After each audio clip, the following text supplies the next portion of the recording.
Assalamualaikum warahmatullahi wabarakatuh. Waalaikumsalam warahmatullahi wabarakatuh. Baik, saya menceritakan secara singkat saja atau narasinya untuk coaching saya pada hari ini. Nah, saya mengambil di SMA N1 Bunguran Tengah.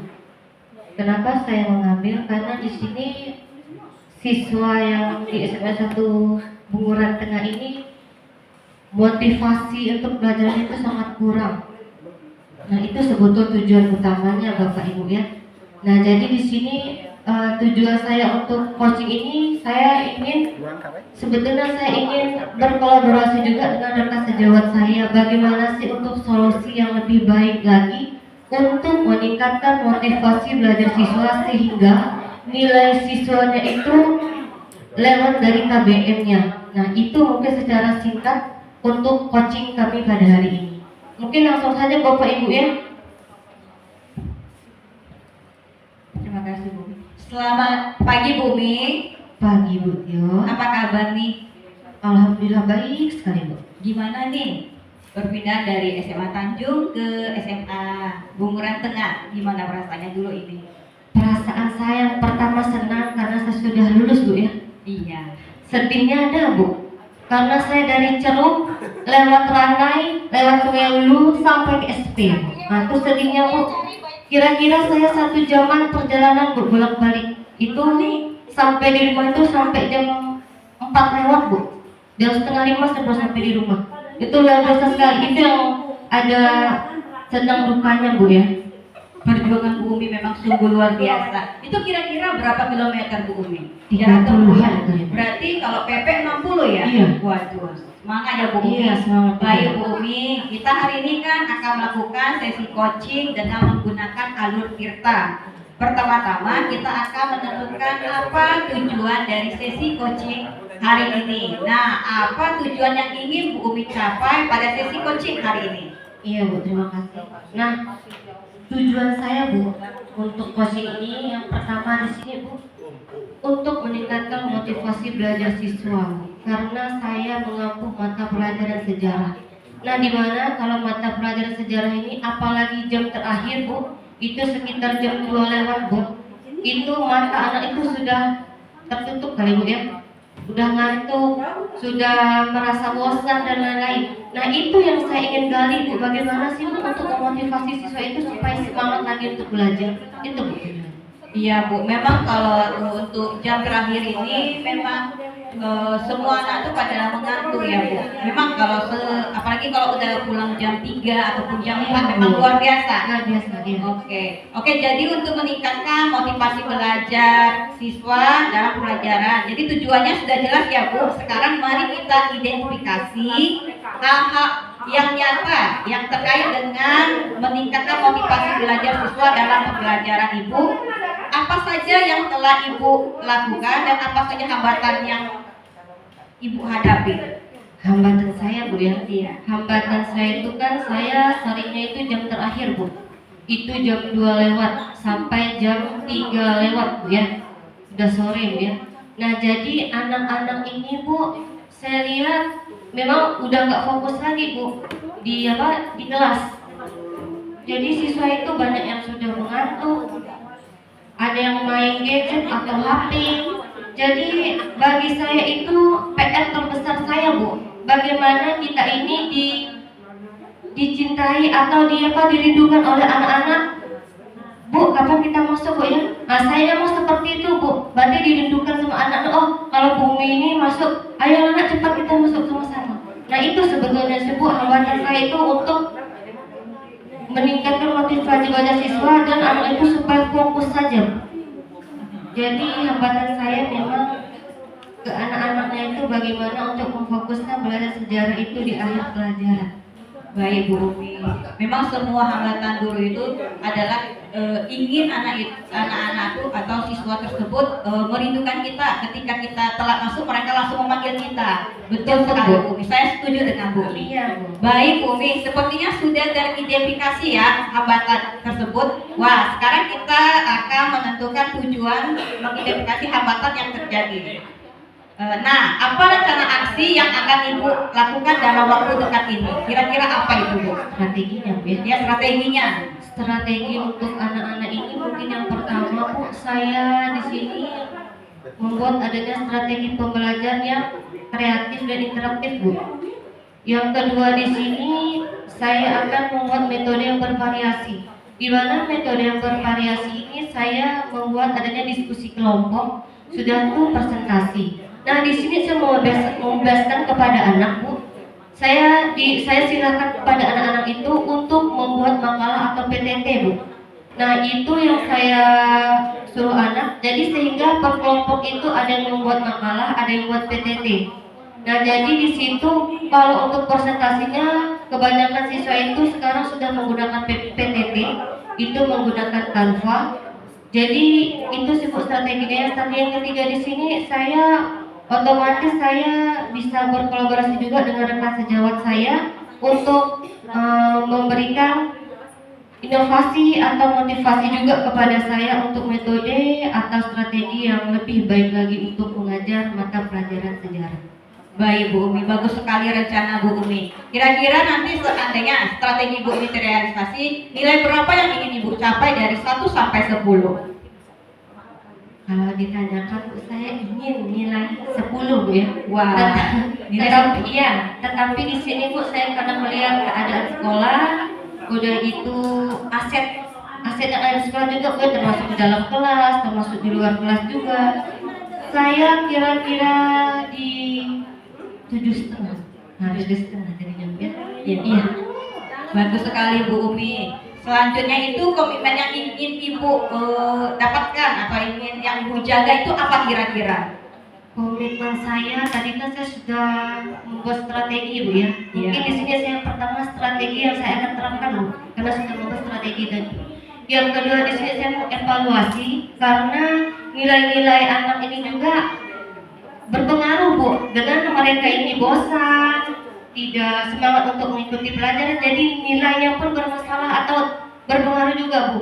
Sehingga nilai anak itu rata-rata di bawah KB-nya. Nah itu PR terbesar saya juga Bu.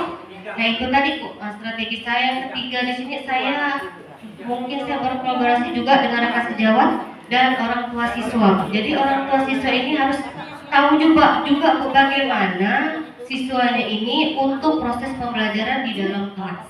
Seperti itu. Betul Bu, sangat bagus ide Bu Umi dan komitmen Ibu. Untuk mengingatkannya memang harus kita diingatkan. Kadang-kadang kita juga sudah tahu, tapi kita kalau tidak diingatkan mungkin semua akan terlupa ya Bu Umi ya. Iya. Jadi bagaimana Ibu akan bertanggung jawab terhadap rencana aksi? Nah siapa yang akan membantu Ibu kira-kira? Nggak bisa kan Bu, kalau Ibu jalan sendiri kan Bu, nggak bisa, perlu rekan sejawat. Iya. Mungkin yang pertama sekali Bu ya diri kita sendiri Bu. Saya akan berubah, kalau nggak dari diri kita nggak mungkin berubah. Biarpun orang teman kita itu sudah mengajak berkolaborasi, berarti dari niat kita sendiri Bu. Bagaimana kita ini bisa membawa perubahan untuk diri kita sendiri. Yang kedua ya itu tadi rekan sejawat kita Bu. Siswa kita dapat nggak berkolaborasi, dapat bekerjasama dalam proses pembelajaran. Mungkin seperti itu Bu. Betul Bu Umi, kita harus berkolaborasi dengan rekan sejawat, siswa dan warga sekolah. Kira-kira Bu, ini rencana Ibu ini kapan Ibu akan laksanakan? Kalau bisa secepatnya Bu ya, karena apa? Itu tadi PR saya juga Bu, karena kalau kita menunda-nunda ya rugi juga Bu. Yang pertama waktu kita Bu, udah kita tunda, nilai anak anjlok juga kan Bu. Metode kita nggak diterapkan juga, jadi secepatnya kalau bisa minggu ini saya coaching, minggu depan saya laksanakan Bu. Wah, bagus sekali Bu Umi. Memang rencana Ibu sudah sistematis sekali dan terencana. Mudah-mudahan Ibu bisa melakukan dengan baik. Saya akan memantau perkembangan Ibu secara berkala dan meminta umpan balik dan dari apa yang akan Ibu lakukan yang sudah Ibu lakukan. Nah, sekarang proses coaching kita sudah berakhir Bu. Semoga bermanfaat dan ada progres di pertemuan berikutnya. Terima kasih ya Bu Umi. Sekarang saya mau bertanya, kira-kira setelah Ibu melakukan sesi coaching ini, apa yang Ibu telah rasakan?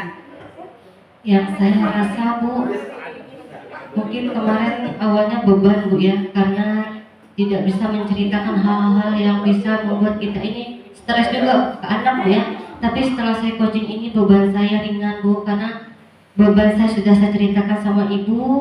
Semoga saja Bu saya dapat menerapkan semuanya, baik itu dari strategi, metode, dari proses pembelajaran itu Bu. Senang sekali Bu, karena saya sudah bisa bertukar pikiran kepada Ibu Tia. Baik Bu Umi, terima kasih Bu Umi telah memilih saya dalam curhat ya ceritanya ini. Dan Ibu Umi tetap semangat walaupun PP 60 km. Tetap semangat ya Bu Umi. Semangat Bu, saya selalu semangat biarpun jauh, tapi tidak ada yang menghalangi saya Bu. Iya Bu ya? Oke. Terima kasih, demikianlah percakapan alur kita kelompok 3 dari kami. Terima kasih dan kami tutup selamat pagi. Terima kasih. Assalamualaikum warahmatullahi wabarakatuh.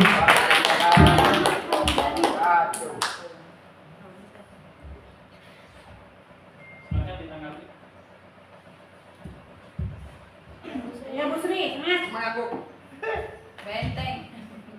Baik, terima kasih atas kesempatannya. Assalamualaikum warahmatullahi wabarakatuh. Waalaikumsalam warahmatullahi wabarakatuh. Selamat pagi, Bu Tio. Baik ya, di sini saya akan menyampaikan hasil dari observasi ya, observasi dari kami tentang pelaksanaan coaching ya pada pagi hari ini sesuai dengan alur cerita yang sudah disampaikan tadi. Untuk yang pertama yaitu tentang tujuan, ya tujuan menyampaikan tujuan coaching. Tadi sesuai dengan praktek yang sudah dilaksanakan, coach sudah menyampaikan dengan baik ya pembukaannya. Terus kemudian coach juga sudah dapat menyampaikan tujuan yang hendak dicapai dari proses coaching tersebut. Kemudian yang kedua yaitu identifikasi, memberikan pertanyaan-pertanyaan dan umpan balik yang mengarah pada identifikasi potensi dari coaching. Kalau saya perhatikan tadi juga coach sudah mampu, sudah bersifat terbuka dan mampu mengeksplorasi, ya. Terus kemudian untuk coach tadi juga sudah mampu memberikan respon dengan baik, dengan lancar, sehingga potensi coach tadi sudah tergali. Iya. Coach, iya. Terus kemudian coach, kalau saya perhatikan di sini juga sudah berperan sangat aktif memberikan tanggapan dan umpan balik terhadap coach tadi. Betul enggak? Coach. Pokoknya itu. Kemudian yang ketiga, rencana aksi ya. Dari rencana aksi tadi coach sudah mampu memberikan pertanyaan pengambilan keputusan secara mandiri dari coach tadi. Coach. Kemudian coach tadi juga sudah mampu mengeksplorasi jawaban dari pertanyaan coach. Ya, terus kemudian yang terakhir tanggung jawab. Coach sudah mampu mengarahkan coach untuk membangun komitmen. Tadi komitmennya kan sudah disampaikan oleh coach. Ya, terus kemudian coach juga sudah dapat membuat komitmen secara mandiri. Mungkin dari saya itu terima kasih. Mungkin Pak Miftah mau menambahkan, silakan. Assalamualaikum warahmatullahi wabarakatuh. Assalamualaikum warahmatullahi wabarakatuh. Waalaikumsalam warahmatullahi wabarakatuh. Selamat siang Bu Tio. Pagi masih Pak. Pagi. Selamat siang. Alhamdulillah tadi sesuai dengan coaching itu dengan alur kita ya. Tadi dimana dari menyampaikan tujuannya sudah jelas. Yang kedua memberikan pertanyaan-pertanyaan yang umpan balik yang mengarah pada identifikasi pada coachnya tadi udah bagus. Terus rencana aksinya juga tadi udah membuat perencanaan pertanyaan-pertanyaan yang berbobot dan dijawab dengan yang berkualitas, punya perencanaan aksi yang bagus. Yang keempat itu saya menjawab, jadi ditanya bagaimana komitmennya tadi. Sudah bertanya bagaimana komitmen dari coachnya tadi, ya kan? Alhamdulillah dari coachnya tadi sudah memberikan rasa tanggung jawab ketika dia memang ada permasalahannya itu di jam terakhir ya, jam-jam ngantuk gitu ya. Alhamdulillah itu. Jadi dengan solusi-solusi yang bagaimana cara membuat anak-anak ngantuk itu dia memang agak susah emang. Saya ngalamin juga jam-jam udah waktunya istirahat. Itu saja dari saya, kurang lebih. Assalamualaikum warahmatullahi wabarakatuh.